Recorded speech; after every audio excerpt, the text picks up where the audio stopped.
Assalamualaikum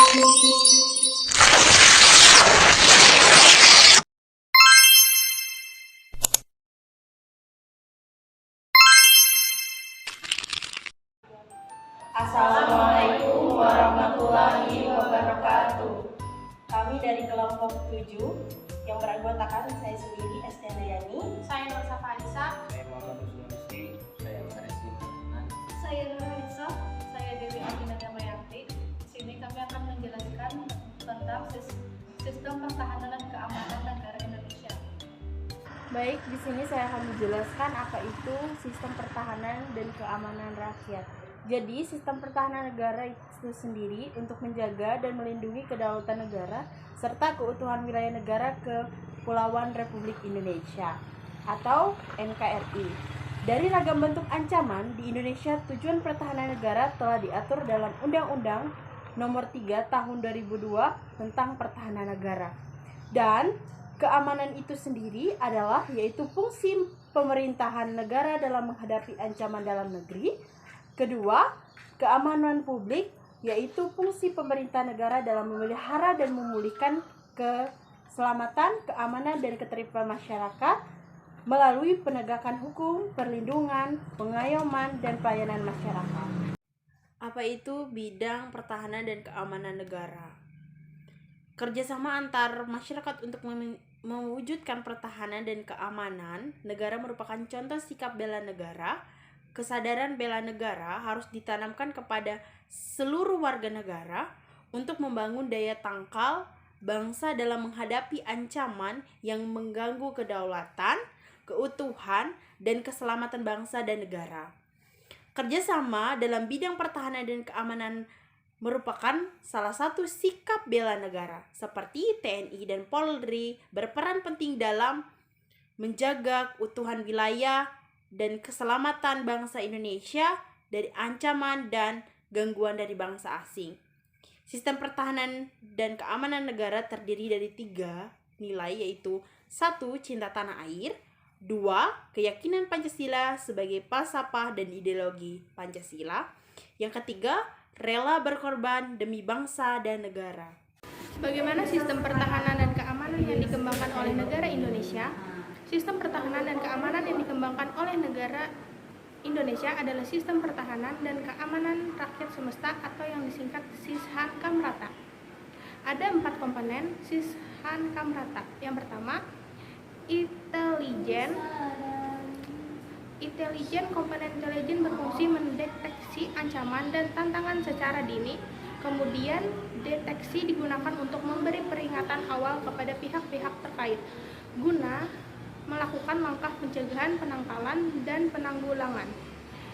Intelijen yang bertugas akan memberikan analisis situasi serta rekomendasi terkait langkah dan kebijakan yang tepat yang akan diambil oleh pemerintah. Yang kedua, pertahanan. Usaha pertahanan dan keamanan negara dilaksanakan melalui Sishan-Kamrata dengan Tentara Nasional Indonesia atau TNI dan Kepolisian Negara Republik Indonesia atau Polri sebagai kekuatan utama, semesta rakyat sebagai kekuatan pendukung. Hal tersebut sesuai dengan pasal 30 Undang-Undang Dasar atau Undang-Undang 1945. Komponen pertahanan bertugas melancarkan strategi pertahanan negara dengan menggunakan segenap kekuatan militer dan non-militer secara menyeluruh dan terpadu. Strategi yang dilancarkan oleh komponen pertahanan meliputi strategi penangkalan yang bersifat kerakyatan, kewilayahan, dan semesta. Yang ketiga, keamanan.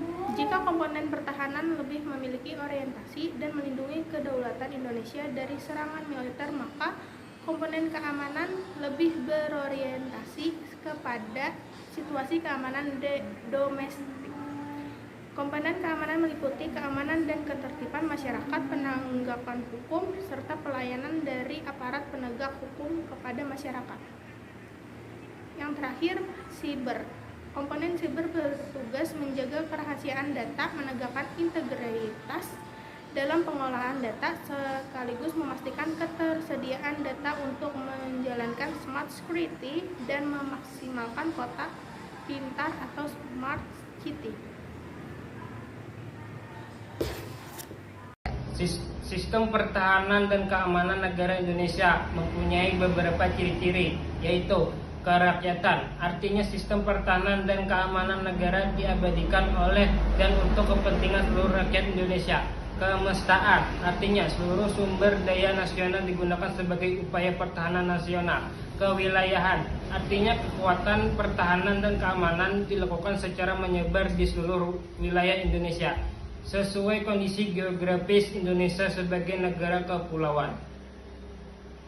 Tujuan pertahanan keamanan negara Indonesia, yaitu pertahanan negara adalah segala usaha untuk mempertahankan kedaulatan negara, keutuhan wilayah negara kesatuan Republik Indonesia, dan keselamatan segenap bangsa dari ancaman dan gangguan terhadap keutuhan bangsa dan negara. Contoh usaha pertahanan dan keamanan. Contoh pertama, di lingkungan keluarga. Upaya pertahanan dan keamanan dalam lingkungan keluarga dapat diwujudkan dalam menampilkan sikap-sikap sebagai berikut. Sikap pertama, setiap anggota keluarga menjalankan tugasnya dengan tertib. Kedua, setiap anggota keluarga berusaha menjaga nama baik keluarga. Ketiga, setiap anggota keluarga menjaga kerukunan hidup. Contoh kedua, di lingkungan sekolah.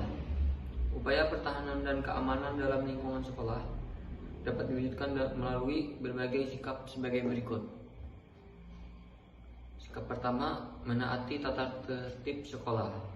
Yang kedua, hidup rukun sesama warga sekolah.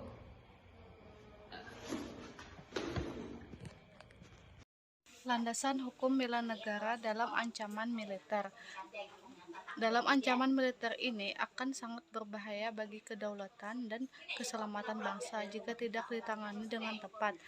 Aksi pada ancaman militer ini merupakan sebuah usaha untuk meneror dan membahayakan sebuah kedaulatan negara Indonesia. Adanya ancaman militer pada sebuah negara ini tentu sangat membahayakan dan merupakan pelanggaran hak asasi manusia. Ancaman militer ini juga dapat merusak pertahanan wilayah suatu negara Indonesia. Salah satu bentuk ancaman militer yang terjadi di sebuah negara Indonesia. Yang pertama ada agresi. Agresi ini merupakan sebuah tindakan yang dilakukan negara tertentu untuk mengizinkan penggunaan wilayahnya untuk invasi ke negara lain. Kedua, ada pelanggaran wilayah. Pelanggaran wilayah pada ancaman militer ini merupakan sebuah ancaman yang dapat dilakukan menggunakan pesawat dan kapal. Contoh pelanggaran wilayah ini seperti kegiatan kapal nelayan Tiongkok yang masuk ke dalam batas wilayah Indonesia. 3. Ada sabotase. Sabotase ini merupakan sebuah ancaman militer yang dilakukan dengan merusak fasilitas militer, instalasi, dan objek vital nasional. Salah satu hal yang memudahkan adanya sabotase ini yaitu ada ilmu, pengetahuan, dan teknologi yang berkembang sangat pesat. Nah, pada ancaman sabotase ini sempat terjadi pada militer Angkatan Udara Amerika Serikat. Mereka menggunakan alat pelacak sinyal dari darat dan ditujukan kepada pesawat Sukhoi. Keempat, ada spionase. Contoh ancaman militer spionase ini adalah ancaman yang dilakukan pada sebuah negara dengan cara memata-matai negara lain. Tujuannya ini untuk memperoleh dokumen rahasia yang diinginkan. Nah, yang kelima ini ada aksi teror dengan menggunakan senjata. Aksi ini dilakukan untuk memicu terjadinya banyak korban. Hal ini merupakan hal yang melanggar hak asasi manusia. Pertahanan dan keamanan yang digunakan negara Indonesia. Sistem pertahanan dan keamanan yang digunakan negara Indonesia adalah sistem pertahanan rakyat semesta atau Sisham Kamrata. Sistem ini mencangkup perlawanan rakyat semesta dalam menghadapi setiap ancaman terhadap keselamatan. Sistem pertahanan keamanan rakyat juga didasari atas tanggung jawab akan hak dan kewajiban warga negara, rasa yakin pada kekuatan sendiri, serta kepercayaan pada kemenangan dan pantang menyerah, baik pada penyerahan diri dan wilayah. 5. Strategi mengenai ancaman di bidang pertahanan dan keamanan. Yang pertama, menambah dan meningkatkan alutsista persenjataan bangsa dan negara Indonesia. Yang kedua, bekerja sama dengan negara lain dalam mengembangkan dan meningkatkan bidang pertahanan keamanan. Yang ketiga, melatih TNI untuk lebih siap dalam menghadapi disintegrasi. Yang keempat, meningkatkan sikap nasionalisme terhadap bangsa bagi masyarakat pada umumnya. Dan yang kelima, memberikan pelatihan dan wawasan kebangsaan. Sekian dari penjelasan kami dan terima kasih. Wassalamualaikum warahmatullahi wabarakatuh. Audio Jungle.